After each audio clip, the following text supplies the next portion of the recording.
আজকে আমার বাস্তিরা নতুন এলাকায় প্রথমবার স্কুলে যাবে, ওদেরকে স্কুলে ভর্তি করানো হয়েছে। তো আমি ওদেরকে নিয়ে যাচ্ছি স্কুলে।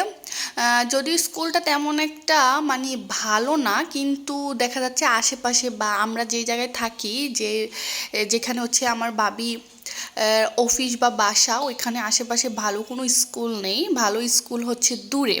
তো ওরা যেহেতু ছোট মানুষ, তাই দূরে ওদেরকে দেয়নি, যেহেতু নিয়ে যাওয়া এবং নিয়ে আসার জন্য লোক নেই।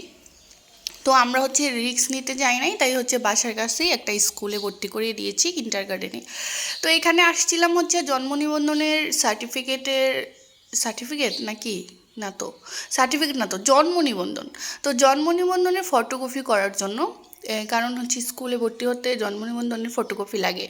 তারপর ওদেরকে স্কুলে দিয়ে এসে তারপর হচ্ছে ক্লাসের সবার সাথে আমার বাস্তিদেরকে পরিচয় করিয়ে দিলাম এবং বললাম, তোমরা সবাই কিন্তু আমার বাস্তির সাথে কি করবা, ফ্রেন্ডশিপ করবা।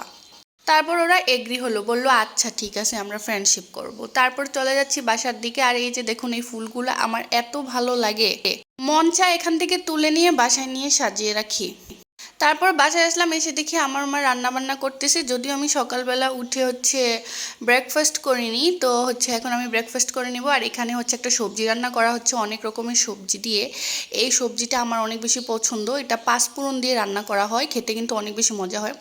তারপর হচ্ছে আমি নিয়ে নিলাম আমার অর্ধেক ভাজা ডিম, যেহেতু কড়া ভাজি করলে আমি ডিম খেতে পারি না। অর্ধেক ভাজা ডিম দিয়ে হচ্ছে আমি রুটি খেয়ে নিলাম, অনেক কষ্টে অনেক কষ্টে অনেক কষ্টে, কারণ এই রুটি খেতে আমার খুবই কষ্ট লাগে।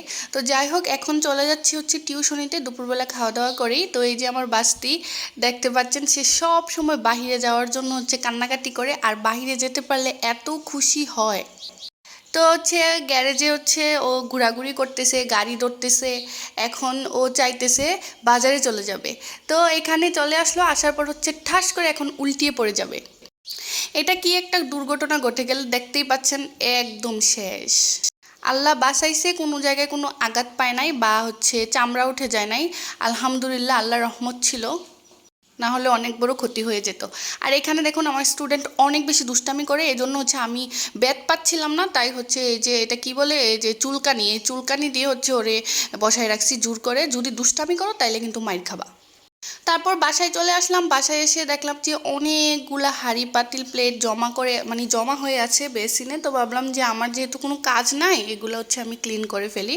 মানে বাসায় আসার অনেকক্ষণ পরে তারপর হচ্ছে সুন্দর করে এগুলা ক্লিন করে ফেললাম। যদিও আমাকে ক্লিন করার কথা কেউ বলেনি আর বলেও না, কারণ আমি কোনো কিছু ক্লিন করলে না মানে প্রপারলি ক্লিন হয় না। দেখতেই পাচ্ছেন, খুন্তিটা আমি মেজে দিয়েছি, কিন্তু খুন্তির ময়লা যেরকম ছিল এরকমই রয়ে গিয়েছে। তো এই জন্যই হচ্ছে আমার কাজ কেউ পছন্দ করে না। তো যাই হোক, সুন্দর করে হচ্ছে আমি ক্লিন করে নিচ্ছি। যদিও প্লেট বা হচ্ছে হাঁড়ি পাতিল ক্লিন করা কিন্তু অনেক কষ্ট এবং হচ্ছে অনেক মানে এনার্জি লস হয়।